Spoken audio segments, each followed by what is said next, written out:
সাকসেসে জনাব রহমান, এসএমইদের এবং মহিলা উদ্যোক্তাদের জন্য ইন্টারেস্ট রেট একটা ফ্যাক্টর, জি অনেক আলোচিত। এটার ব্যাপারে কি আপনাদের হ্যাঁ, অবশ্যই আমরা মহিলাদের প্রেফারেন্সিয়াল রেট দিই। এটা তো অবশ্যই এখানে ধরেন মানে এটা সিঙ্গেল ডিজিট বলা হচ্ছে, সিঙ্গেল ডিজিট কি রিয়েলি আসছে? সিঙ্গেল ডিজিটে কোনো কোনো পার্টিকুলার প্রজেক্টে দেওয়া হচ্ছে, ডিপেন্ড করে লোন কোয়ান্টামের উপরও। এখন উনি কি দিচ্ছেন, ওনার প্রজেক্টটা কি হচ্ছে, এবং বাংলাদেশ ব্যাংকের একটা গাইডলাইন আছে, কিন্তু সেই গাইডলাইন মাফিক কাজ করা হয়। এখন যেটা ধরেন সিঙ্গেল ডিজিট অ্যাট্রাক্টর, সেটা সিঙ্গেল ডিজিট দেওয়া হচ্ছে। সো এই ব্যাপারে কিন্তু আমরা যথেষ্ট ভাবে কেয়ারফুল, যেটা কোনটায় কোথায় কোন রেট দেওয়া উচিত, এবং সেই ব্যাপারে বাংলাদেশ ব্যাংকের যে সমস্ত গাইডলাইন আছে, উই ফলো দ্য গাইডলাইন। ভবিষ্যৎ ব্যাংকিংটা আসলে কোন দিকে যাচ্ছে? ফুলি অটোমেশন হয়ে যাবে, মানুষ বাসায় বসে কাজ, তার অ্যাকাউন্ট ট্রানজ্যাকশন করবে। আমরা রিসেন্টলি যেমন ই কমার্স প্ল্যাটফর্মটা চালু করেছি। সেখানে কি হচ্ছে, আপনি যখন আজকের দিনে আপনি কিন্তু কোথাও যেতে গেলে দেখা যায় যে 1 ঘন্টা 1.5 ঘন্টা লেগে যায়। তো আপনি এখন বাসায় বসে আপনি সে কেনাকাটা করতে পারেন ইচ্ছা করলে। আপনার ওয়েবসাইট আছে, আপনি ওয়েবসাইটে গিয়ে আপনার পছন্দের জিনিসটি ক্লিক করে আপনি পেমেন্ট করে দেবেন, আপনার জিনিস যথাসময়ে আপনার বাসায় চলে আসবে। ব্যাংকিংটা আপনার হাতের মুঠোয় চলে আসবে। এখন আমরা মোবাইল ব্যাংকিং নিয়ে কথা বলছি, ল্যাপটপ তো খুলতে হয়। উনি যেটা বললেন, যেটা ই শপিং, যেটা বিদেশে ইবে বলে একটা কোম্পানি আছে, জানা আছে, ওইটা কিন্তু আপনি আপনার মোবাইলে বসে অ্যাকচুয়ালি করতে পারবেন, রাস্তায় ট্রাফিক জ্যামে করতে পারবেন। ব্যাংকিং সামনে যাবে, যেখানে আমরা পুরোনো দিনে কি করেছিলাম আমরা ভুলে যাব। It is all going to a matter of convenience. আপনি খেয়াল করেন 70 দশকে 80 দশকে ব্যাংকে একটা বড় তালা ঝুলতো, ঠিক একটা সময় গেটটা বন্ধ হতো, একটা ইন্টিমিডেটিং পজিশন ছিল। এখন banking is going to be with you in your pocket, that is the way forward.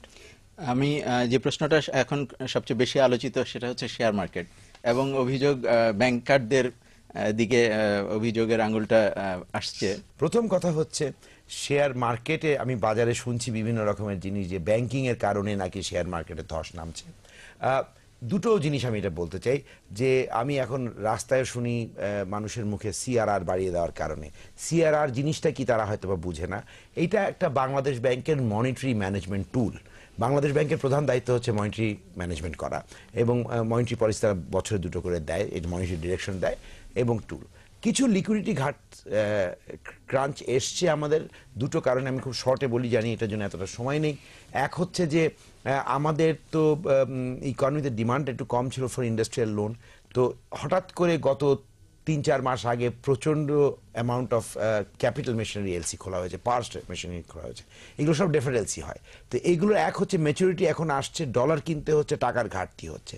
2, Bangladesh bank has been given little indication যে ইনফ্লেশন বেড়ে যাচ্ছে, যে কারণে কিছুটা কন্ট্রাকশনারি পলিসি করা হচ্ছে। যাই হোক, আমি বলবো যে Bangladesh bank has come very much forward to support the liquidity issue. এবার আসি, শেয়ার মার্কেটে আমাদের দোষটা দেওয়া হয়।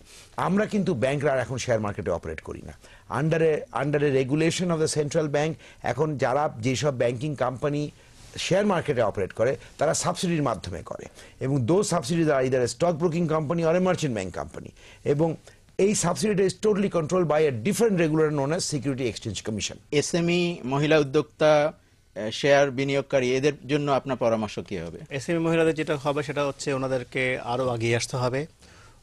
ওনাদের সাথে এসএমই ফাউন্ডেশনের সাথে যোগাযোগ করতে হবে। আমি জানি এসএমই ফাউন্ডেশন সেল খুলেছে, যেখানে ওরা চেষ্টা করবে ওনাদেরকে সহায়তা করার জন্য।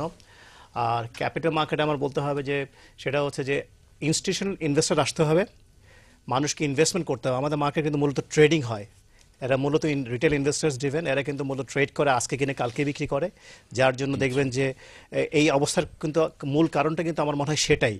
আজকে যদি ইনস্টিটিউশনাল ইনভেস্ট থাকতো বেশি, আমাদের কিন্তু হওয়া উচিত 70-80% প্রাতিষ্ঠানিক ইনভেস্টমেন্ট, সেখানে হয়ে গেছে এতটা রিটেল ইনভেস্টমেন্ট। ওটা যদি আমি রিভার্স করতে পারি, আমি ডেফিনেটলি আমি মনে করি আমাদের এই ক্যাপিটাল মার্কেট আরও ভালো করবে।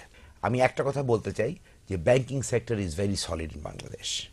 এখানে কোনো দুর্ঘটনার কোনো স্কোপ নেই, যেসব বিভিন্ন গুজব হচ্ছে। বাজেল 2 ইমপ্লিমেন্ট করার পরে এখন সব কটা ব্যাংকই ইজ ভেরি ওয়েল ক্যাপিটালাইজড, এবং আমাদের we are very well regulated, কাজে আমাদের এখান থেকে কোনো দুর্ঘটনার চান্স নেই। আমরা ব্যাংকিং সেক্টরটাকে দেখবো আগিয়ে যেতে।